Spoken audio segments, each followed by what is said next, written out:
Halo semuanya, Assalamualaikum warahmatullahi wabarakatuh. Selamat siang, berjumpa dengan saya di mata kuliah pemberdayaan masyarakat.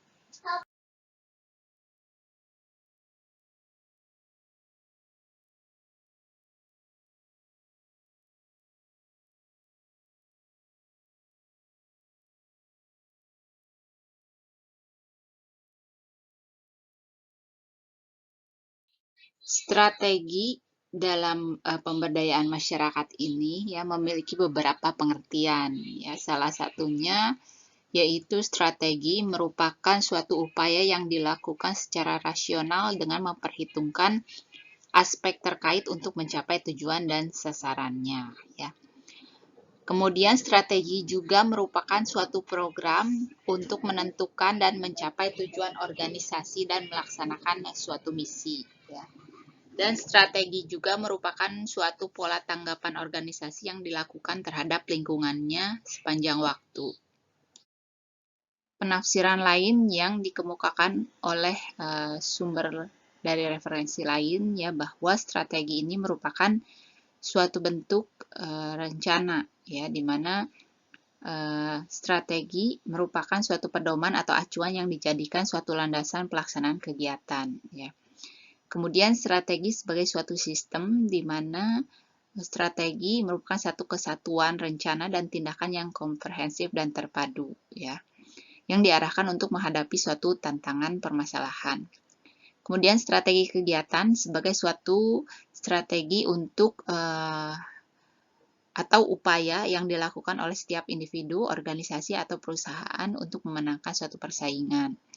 Kemudian strategi sebagai suatu instrumen ya di mana strategi merupakan alat yang digunakan semua unsur pimpinan atau organisasi. Dan strategi sebagai pola pikir ya yang merupakan suatu tindakan yang dilandasi oleh wawasan yang luas. Bentuk-bentuk strategi pemberdayaan masyarakat juga tercipta ya dari beberapa macam aspek ya. Yang pertama adalah motivasi ya. Di mana motivasi ini yang dilakukan oleh fasilitator ya untuk mengembangkan skill-skill atau kemampuan yang dipunyai oleh masyarakat ya. Dan tentunya juga motivasi adalah bertujuan untuk mendorong ya masyarakat untuk memecahkan permasalahan yang ada di dalam lingkungan masyarakatnya ya. Kemudian peningkatan kesadaran dan pelatihan kemampuan ya yang ditujukan untuk individu dari masyarakat-masyarakatnya ya untuk mengembangkan potensi-potensi yang dimiliki oleh individu maupun oleh komunitas lingkungannya ya. Dan juga ada manajemen diri ya, di mana manajemen diri adalah suatu sistem pengelolaan ya yang tercipta untuk memanage kualitas dan kemampuan dari individu dan juga komunitas lingkungannya. Dan kemudian mobilisasi sumber daya ya, di mana mobilisasi sumber daya ini ya yang didukung untuk mengembangkan potensi sumber-sumber daya yang ada di dalam masyarakat ya yang digunakan sebagai sarana ya untuk mendukung kegiatan pemberdayaan masyarakat ya. Kemudian pembangunan dan pengembangan jejaring ya yang tercipta ya dengan tujuan untuk mengembangkan lebih luas ya koneksi keluar daerah dari komunitas masyarakatnya. Pada pengertian di atas ya bahwa strategi ini merupakan suatu pola atau tanggapan ya memiliki suatu langkah-langkah tertentu ya yang berdasarkan referensi ya, dari salah satu sumber ya. Di mana rumusan strategi ini ya diambil yang pertama rumusan strategi ini merupakan suatu pola keputusan yang konsisten dan menyatu serta integral ya di mana tentunya rumusan strategi ini juga menentukan dan menampilkan suatu tujuan organisasi dalam artian skala panjang ya. Kemudian juga di dalam rumusan strategi juga menyeleksi bidang yang akan digeluti oleh suatu komunitas ya.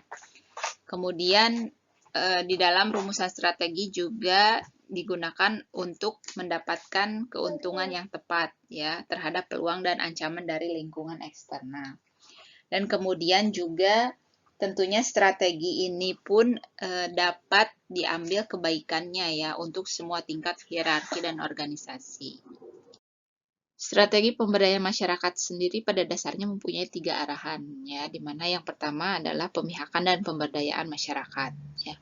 Kemudian yang kedua pemantapan otonomi dan pendelegasian wewenang dalam pengelolaan pembangunan ya, yang tujuannya untuk mengembangkan peran serta dari masyarakat. Kemudian yang ketiga adalah unsur modernisasi ya, melalui penajaman arah perubahan struktur sosial, ekonomi, ya budaya, politik yang bersumber pada partisipasi masyarakat. Kemudian selanjutnya disebutkan bahwa langkah-langkah untuk mencapai suatu strategi agar sukses, ya, di mana strategi ini harus konsisten dengan lingkungan, ya. Kemudian setiap organisasi tidak hanya membuat satu strategi, ya, tetapi membuat berbagai macam alternatif, ya, untuk ide atau gagasannya, ya. Kemudian strategi ini juga harus efektif, ya. Hendaknya fokus terhadap satu kegiatan, ya. Kemudian strategi hendaknya memusatkan perhatian ya pada apa yang menjadi sumber ide atau gagasannya ya.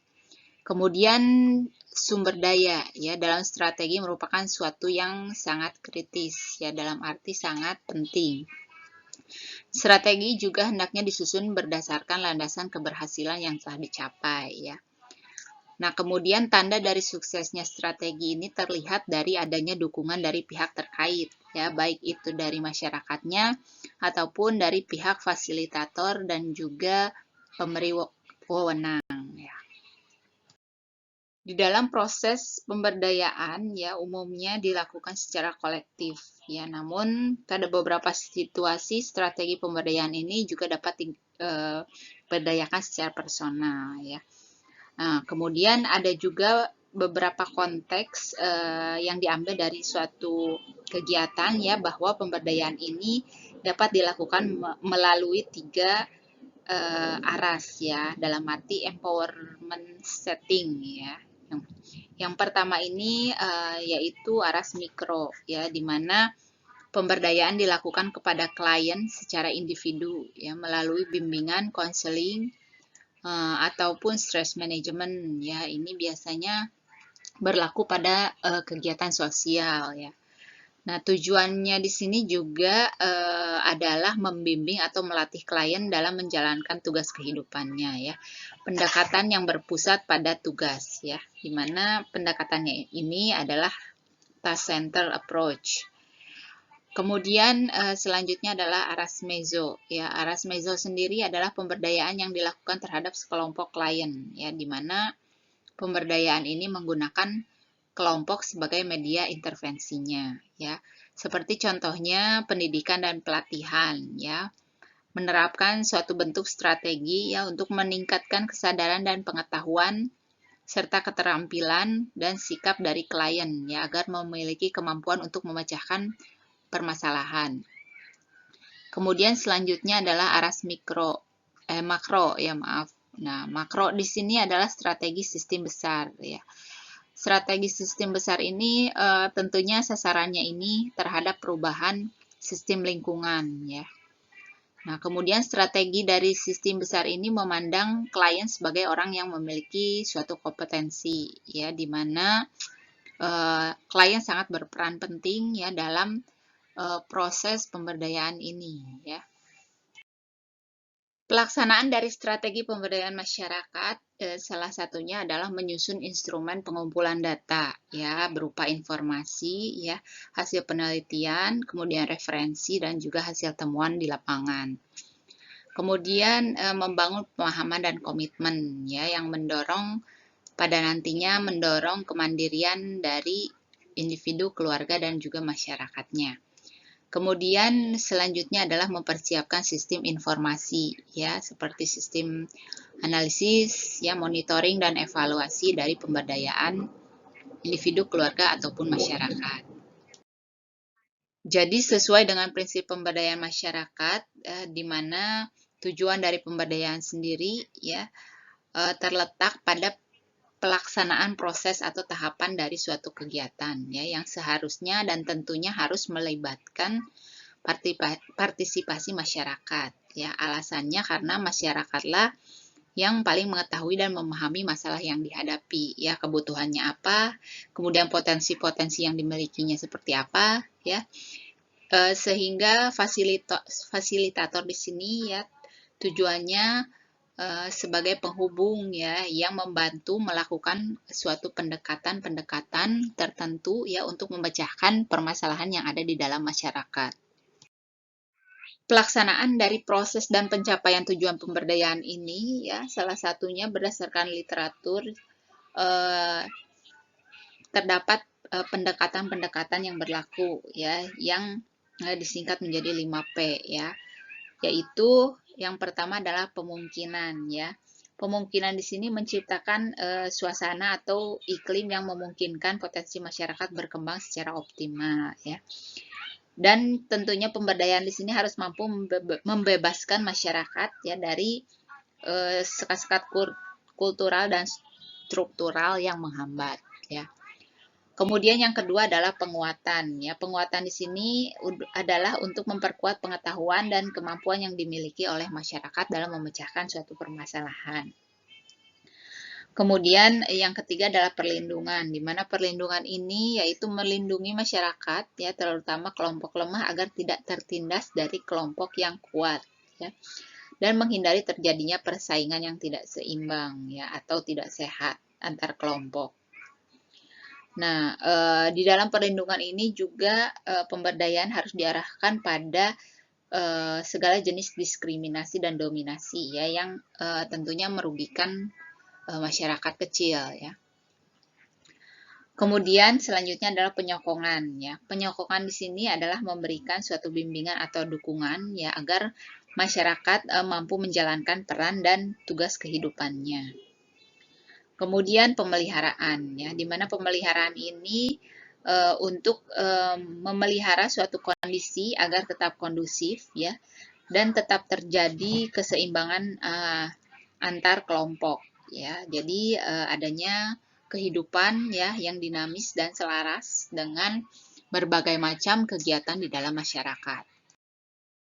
Bentuk-bentuk upaya pemberdayaan masyarakat yang lain yang tercipta di dalam suatu proses pemberdayaan masyarakat ini ya seperti suasana yang kondusif ya di mana masyarakat harus ikut andil ya untuk menciptakan suasana yang kondusif ya agar tercipta program-program pemberdayaan yang berkualitas ya.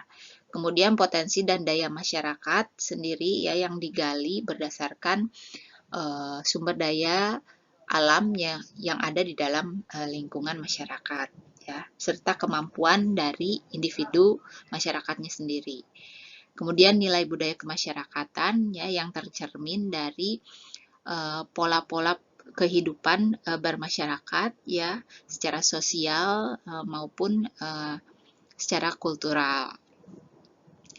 Kemudian partisipasi masyarakat ya, di mana partisipasi masyarakat ini juga masih sangat kental ya dan tentunya harus tercipta dan terjalin ya di dalam suatu bentuk komunitas masyarakat ya seperti kerjasama ataupun gotong royong dalam melaksanakan suatu program kegiatan masyarakat ya. Kemudian perlindungan ya, di mana perlindungan di sini adalah melindungi komunitas-komunitas masyarakat kecil ya, di mana komunitas-komunitas masyarakat dari segi menengah ke atas ya melindungi masyarakat-masyarakat kecil di bawahnya. Nah, dalam hal konseptual tentunya pemberdayaan ini harus dijadikan suatu pembiasaan ya agar tetap berlangsung ya berkelanjutan untuk mengembangkan program-program kegiatan masyarakat yang telah dibentuk ya. Salah satunya adalah pemberdayaan ini mencakup beberapa hal ya, di mana yang pertama adalah learning by doing ya, yang artinya adalah pemberdayaan sebagai proses belajar ya. Ada suatu tindakan yang terus-menerus dan dampaknya terlihat. Kemudian problem solving ya. Problem solving di sini adalah pemberdayaan harus memberikan suatu pemecahan masalah ya yang tepat ya. Kemudian self evaluation ya, di mana pemberdayaan harus mampu mendorong seseorang atau kelompok untuk melakukan suatu evaluasi secara mandiri ya. Kemudian self development and coordination ya, yaitu mendorong masyarakat agar mampu melakukan pengembangan diri ya, dan juga melakukan suatu koordinasi dengan pihak lain secara lebih luas.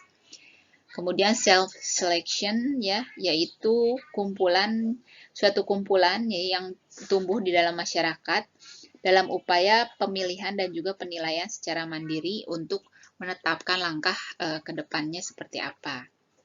Dan yang terakhir adalah self decision, yang artinya adalah memilih tindakan yang tepat ya, yang tentunya harus memiliki suatu nilai kepercayaan diri ya dalam memutuskan sesuatu secara mandiri. Proses pemberdayaan ini juga memiliki berbagai macam kecenderungan ya, yaitu salah satunya adalah proses pemberdayaan menekankan pada proses memberikan atau mengalihkan sebagian kekuasaan ya. Nah, di mana di dalam proses ini ada upaya untuk membangun suatu aset material yang mendukung pembangunan kemandirian melalui suatu organisasi. Yang terjadi adalah suatu bentuk kecenderungan primer dari suatu makna pemberdayaan.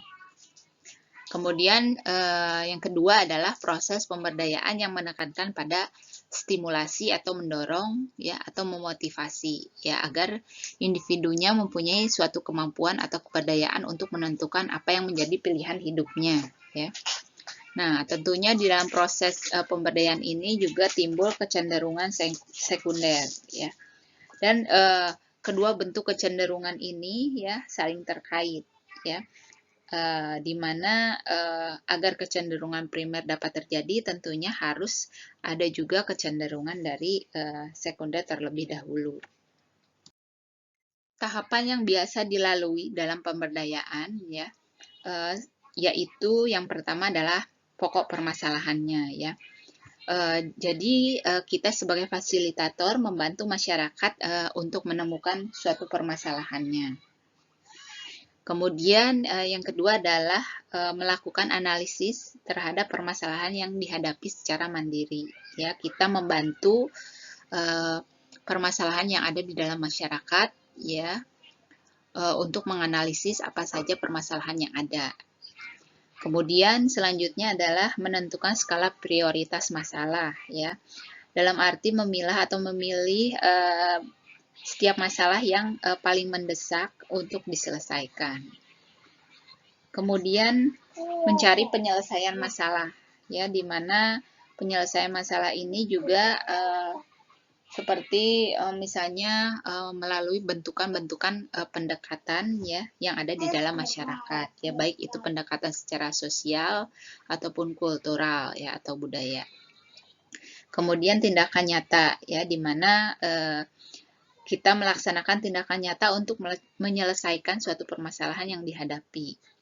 Dan kemudian mengevaluasi seluruh rangkaian dan proses pemberdayaan untuk dinilai sejauh mana keberhasilan dan kegagalannya. Pendekatan pemberdayaan mengacu kepada landasan filosofi dan prinsip-prinsip dari pemberdayaan. Ya. Bentuk-bentuk dari pendekatannya itu salah satunya adalah pendekatan partisipatif. Ya. Di dalam pendekatan partisipatif ini selalu menempatkan masyarakat sebagai titik pusat pelaksanaan pemberdayaan, ya, di mana pemberdayaan bertujuan untuk pemecahan masalah dari masyarakatnya. Kemudian pilihan kegiatannya berbasis pada pilihan masyarakat. Kemudian ukuran dari keberhasilan pemberdayaan berdasarkan dari ukuran masyarakat sebagai penerima manfaatnya, ya. Dan biasanya pendekatan partisipatif ini juga disebut sebagai pendekatan pemberdayaan ya atau empowerment approach.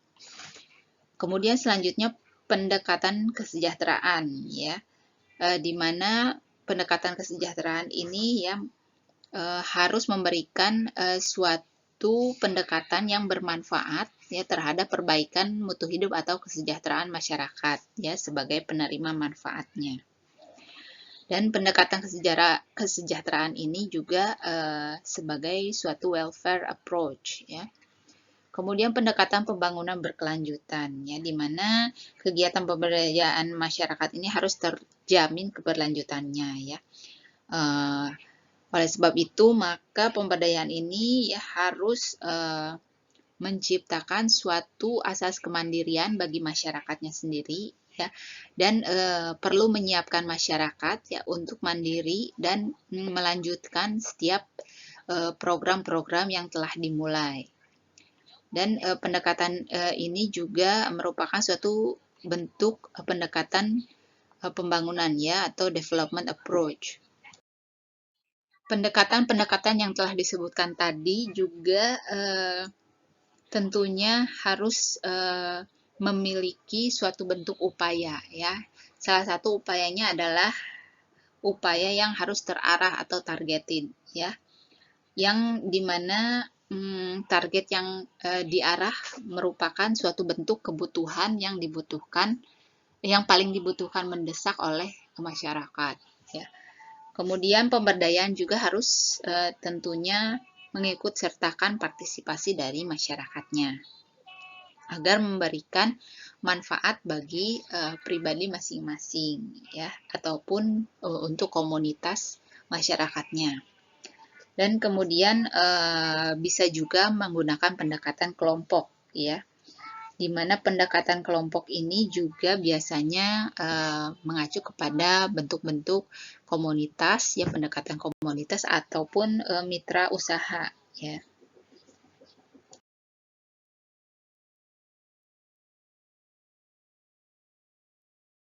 Ya, oke, demikian materi kuliah hari ini. Terima kasih, sampai jumpa minggu depan.